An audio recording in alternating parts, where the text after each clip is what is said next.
Sábado, 15 de agosto de 2020, eu sou Alexandre Matias, esse é mais um Climatias Diário. Como é que estão as coisas por aí?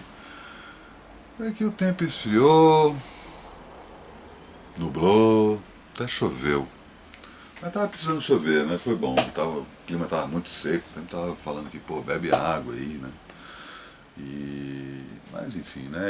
Como eu já assumi que a segunda temporada, eu tive que falar isso, né? Achei que alguém fosse perceber que a segunda temporada, que é esse série de 100 programas entre o programa número 101 e o programa número 200, ela é diferente da primeira, que era uma série matutina, uma série vespertina. Tem publicado cada vez mais tarde, né? Enfim. E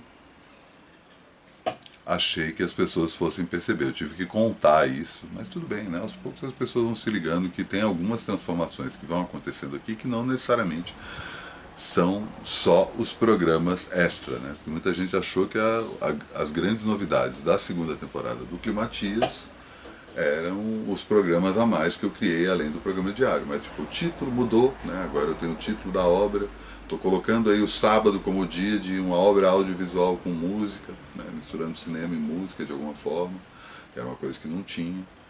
Talvez de repente possa voltar a ter convidado, voltar não, né? Ter convidado no sábado, mas o fato é que sábado ainda mantém-se incólume. Eu não estou trazendo convidado porque é justamente um dia em que eu discorro sobre um assunto mais profundamente. Mas, né, ao mesmo tempo, criei a dica saturnina, que vem justamente com sempre um filme que aborda a música de alguma forma. O de hoje você já sabe qual é, já já eu falo dele. E eu vou começar o programa de hoje. Ah, sim, tem outra coisa também, que tem possivelmente programa novo semana que vem.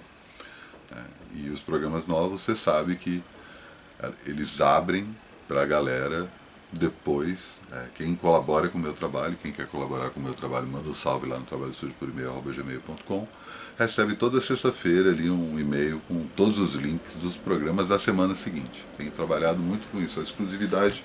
Estou cogitando até ter conteúdos 100% exclusivos para quem colabora, né, sem abrir para geral. Estou cogitando. Né?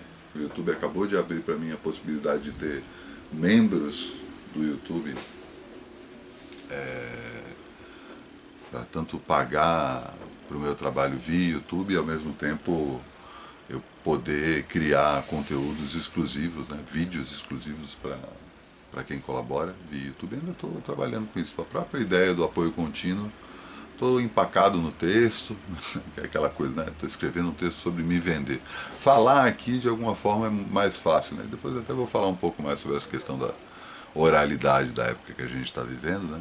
A gente está finalmente ultrapassando o texto escrito, né? O texto escrito está cada vez mais tenso. Acho que não custa lembrar que as redes sociais são textos, né? Então, a fluidez da cultura oral trabalha de outra forma. Mas o papo hoje, além de toda essa questão que eu estava falando aí do novo programa, eu vou continuar o papo que eu tive sábado passado. Até vou deixar aqui o link para o programa do sábado passado para quem não viu a primeira parte, né? Que, enfim, ao contrário do programa passado, que eu comecei falando sobre o evento audiovisual com música, que foi a transmissão ao vivo do show do Caetano, de 78 anos, quando ele comemorou o aniversário ao lado dos filhos.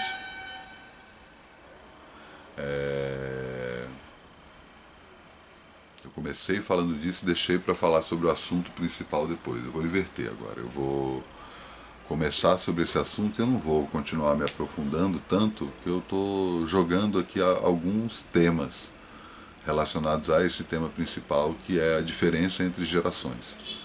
E de novo, né, no sábado passado eu fiz esse comentário que a gente ainda lida com essa divisão norte-americana de gerações e é bem diferente, não dá para comparar. Eu acho que para alguns efeitos, claro, tem.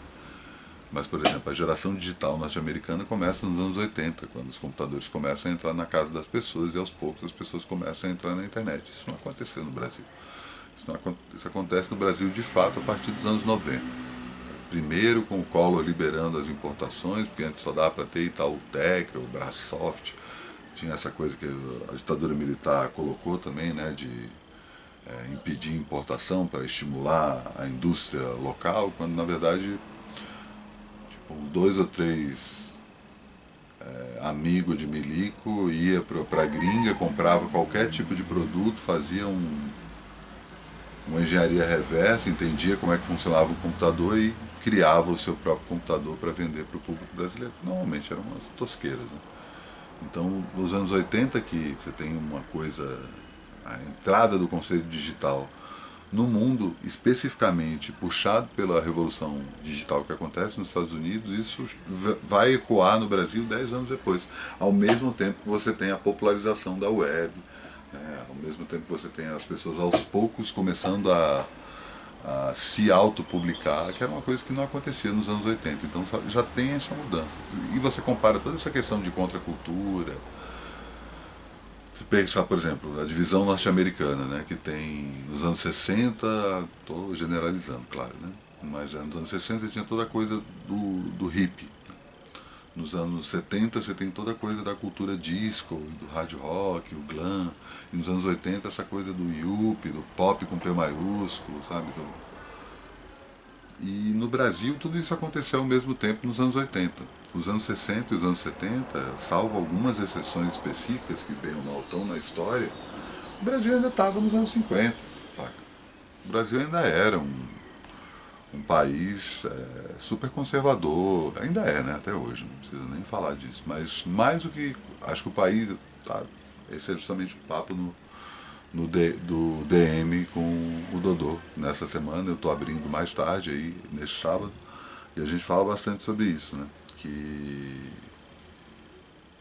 sobre viver no Brasil durante a ditadura. E era isso, era um país. Eu bato nessa tecla, né? Que mais do que conservador, hoje o Brasil é reacionário. Né? A diferença é bem simples, né? Conservador é aquele cara que quer que as coisas continuem como estão. O reacionário é aquele que reage a qualquer mudança, independente se aquilo é bom ou se é ruim. Então a gente está virando, deixou de ser uma nação conservadora, né? Tradicional, que usava um monte de subterfúgio para mascarar um monte de preconceito, todo o papo furado de democracia racial, enfim. E por outro lado você tem essa outra visão, né? Mais simplista, por assim dizer. Parece que o Brasil é superficialmente dócil, né? Ele é superficialmente gente boa. E é isso, né? Outra coisa que todo dia a gente tem esse tapa na cara. Que, tipo, o Bolsonaro é a cara do Brasil, por um lado. Tá? O cara é escrotaço, sabe? O cara é escrotaço. Assim, é mais do que um texto da população brasileira que não é nem a questão de se identificar com o Bolsonaro. Fala, não, tudo bem, né? A gente vê os índices de aprovação do cara e continuam aí. Mas esse é um fantasma que a gente tem que olhar, sabe? Porque o Brasil do futuro, que já está sendo gestado agora, que aí tem a ver com o papo de geração, vai dar uma cacetada nesse Brasil escroto. Vai dar uma porrada, assim, sabe? Eu tenho certeza. O problema é que a gente vai ver aí os próximos 10 anos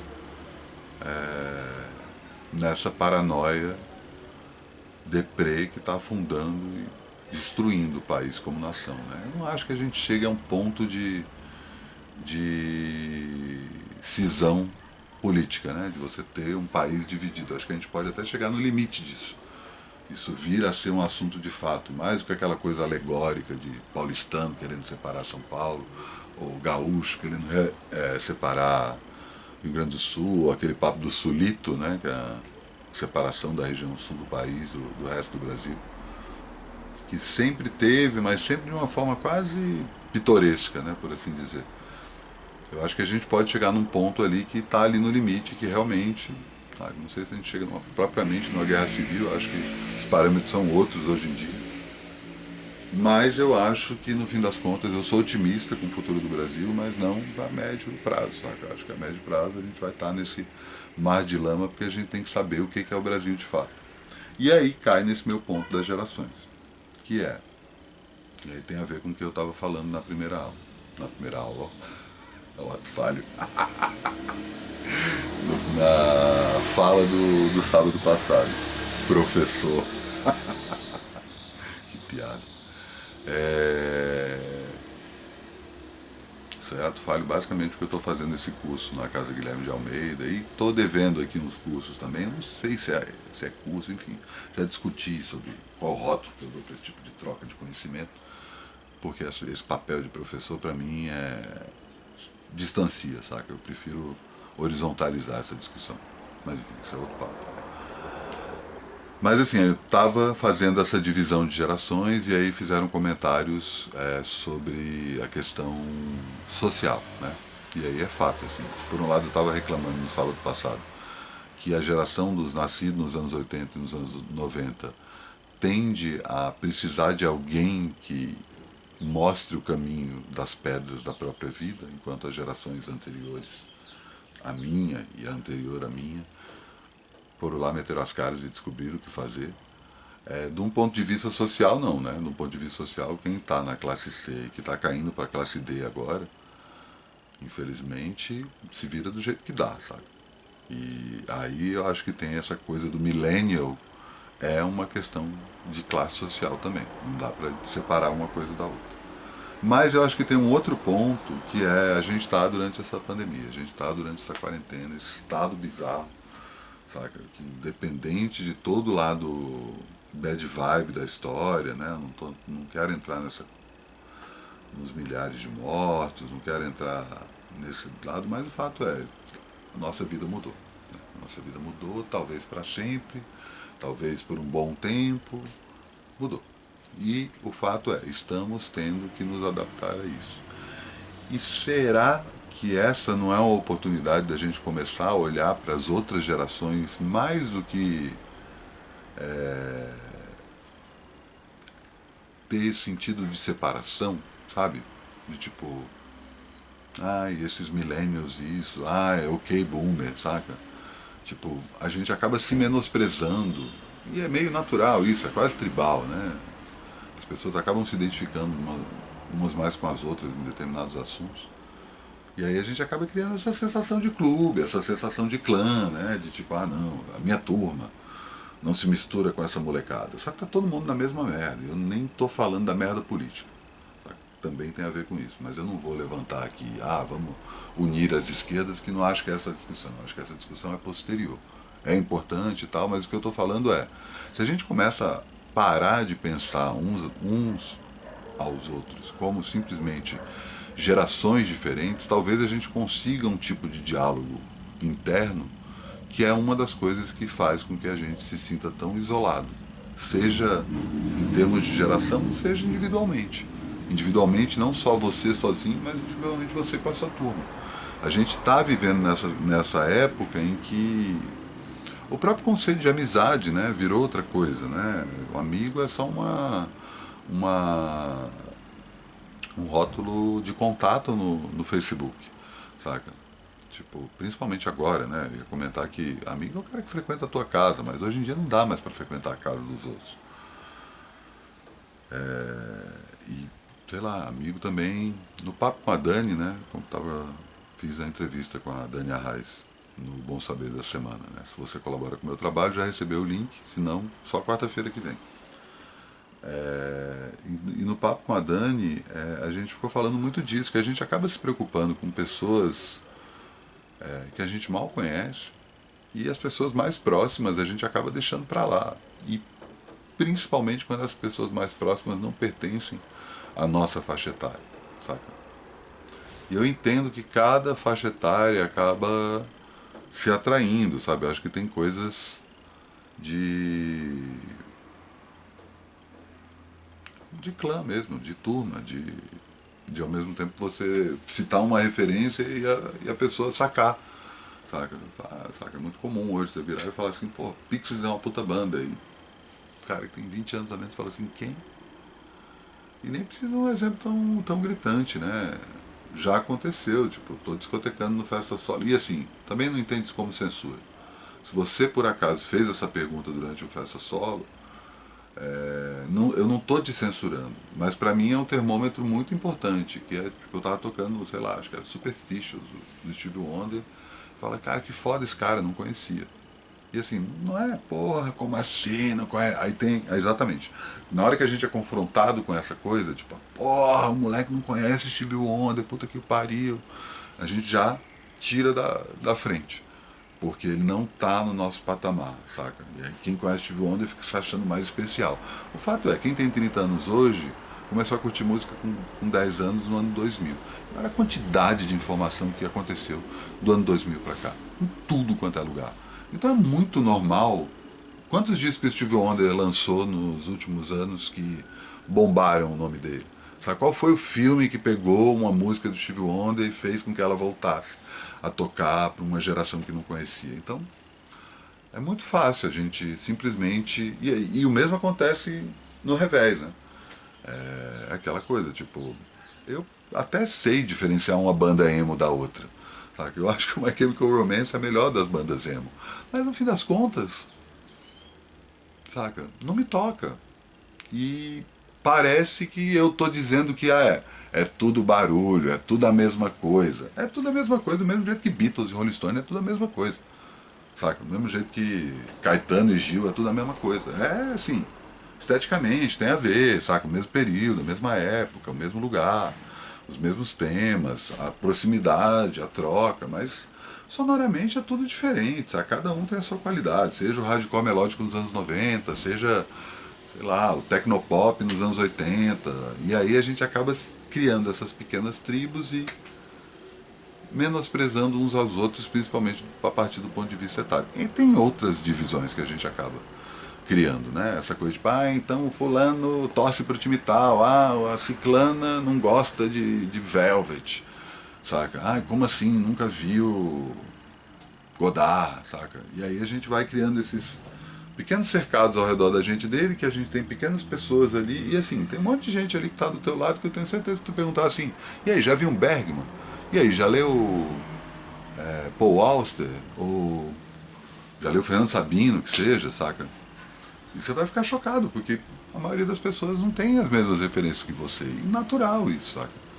A gente acaba sendo bitolado pelo algoritmo, né? Diferentes edições curatoriais eletrônicas pautadas por outras pessoas vão chegando massivamente pra gente, quase todas elas provocando alguma reação. Nunca é uma coisa assim, olha que música legal, olha que filme foda. É sempre assim, o melhor filme de todos os tempos. Você não vai acreditar nisso. Não acredito que esse idiota escreveu isso, saca? A gente tá o tempo todo sendo bombardeado por essas coisas que também essa forma de confronto acaba segregando.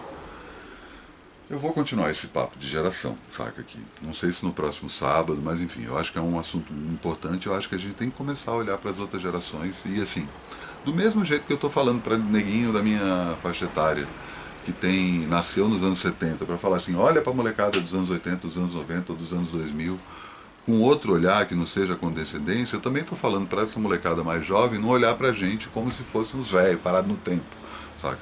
E principalmente as pessoas mais velhas e as pessoas ainda mais velhas, saca? A gente vai se separando e, saca? Porra dessa quarentena, porra dessa pandemia, o estado das coisas, a gente vai precisar se fechar cada vez mais? Precisa não. E como isso vai durar muito tempo, acredito que essa discussão vai durar muito tempo. Fala então da dica do dia. Pá! The Rolling Stones Rock and Roll Circles, gravado no dia 11 de dezembro de 1968. Show que Mick Jagger teve essa ideia.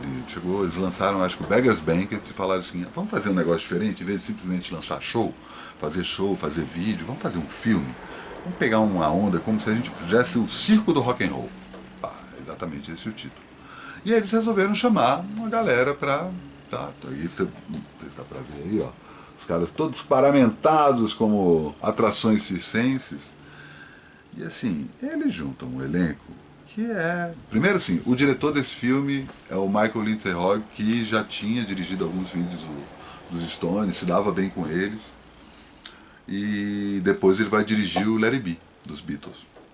Um cara que tem um olhar bem específico. Ele um grande diretor de bandas. Estava ali em formação e o Rock and Roll Circus é um desses degraus importantes na carreira dele e na própria consolidação disso que a gente chama até hoje de rock clássico. Porque ele reúne junto com trapezistas, palhaços, diversões, comedores de fogo. Tem também a Marianne Faithfull, tem o Taj Mahal, tem o Jethro Tull, tem o The Who, tem a Yoko, e tem os próprios Stones, né? E uma banda chamada The Dirty Mac. Essa banda The Dirty Mac é apenas o John Lennon, o Eric Clapton, o Keith Richards tocando baixo e o Mitch Mitchell, que era o baterista do Jimi Hendrix, tocando Year Blues dos Beatles. As I Lonely Wanna Die. Com a Yoko coberta de um pano preto. Maravilhosa, maravilhosa. A participação do Jethro Tull tem simplesmente o Tony Iommi, o guitarrista do Black Sabbath, tocando baixo no Jethro Tull. É o único registro do Tony Iommi tocando baixo, ou do Tony Iommi como integrante do Jethro Tull. Tem um momento em que o Who inventa o Queen, que talvez seja o melhor momento musical do show, que é a mini ópera rock, a Quick One While He's Away. Maravilhoso, maravilhoso. Assim, é tipo o Who perfeito. E aí eles condensam ali em pouco mais de 5, 6 minutos toda a dinâmica operática que depois você vai ver. O Bohemian Rhapsody do Queen é o extremo disso, mas tudo do Queen tá ali, saca? Os caras viram aquilo ali e falaram, rapaz, é isso aí que a gente tem que fazer da vida. Tem Yoko Ono, maravilhosa, berrando com o Dirty Mac, tocando um rock and roll chamado Whole Lotta Yoko. Tem... quem mais? Taj Mahal também, foda pra caralho. Não sei se vocês conhecem. E que mais? É claro que tem todas as atrações circenses e tem os Stones. E os Stones tocam apenas Jumpin' Jack Flash, Parachute Woman, No Expectation, You Can't Always Get What You Want, Sympathy for the Devil, Salt of the Earth. Só que isso foi gravado tudo no mesmo dia, nesse 11 de dezembro, e os Stones estavam chapados, saca? Estavam chapados, assim, e tipo, não dá pra sacar. Você assiste ali, eles não chega a comprometer a performance deles, mas você vê que os caras estão ali meio tipo, estão aqui curtindo o circo, é isso aí. E o Who não tinha brincadeira não. O Who vai lá e mói, saca? É a principal apresentação. O Who tava ali trincando, já tinha saído daquela onda de mod, já tava começando a... É isso, a gente vai fazer o Tommy, a gente vai dar um salto maior, um monte de músico foda, um monte de performer foda, e pá! E aí os caras viram e falaram assim, cara, o Who acabou com a gente. Vamos engavetar isso aí. Eles até cogitaram chamar o LED, que estava começando na época, não tinha nem disco lançado, para fazer um número no lugar do The Who, mas desencanaram. E esse show foi engavetado, ficou engavetado durante quase 30 anos, 30 anos não, quase 25 anos. Ele só foi publicado em 1996, e até então ele era uma lenda, né? Ninguém sabia o que era, tinha essa coisa de juntar toda essa galera, enfim. Mas é muito foda, saca?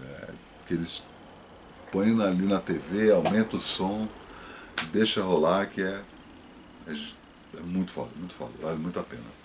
E assim encerro mais um Climatias de sábado frio, ninguém merece, saco isso, né? Lembrando que mais tarde eu libero o DM com o Dodô, né? A gente vai falar sobre ditadura, nova esquerda, uma mala boliviana. Se você colabora com o meu trabalho, já recebeu, né? Comenta lá, inclusive, o que você achou desse papo todo, certo? E é isso. Amanhã, tudo de novo.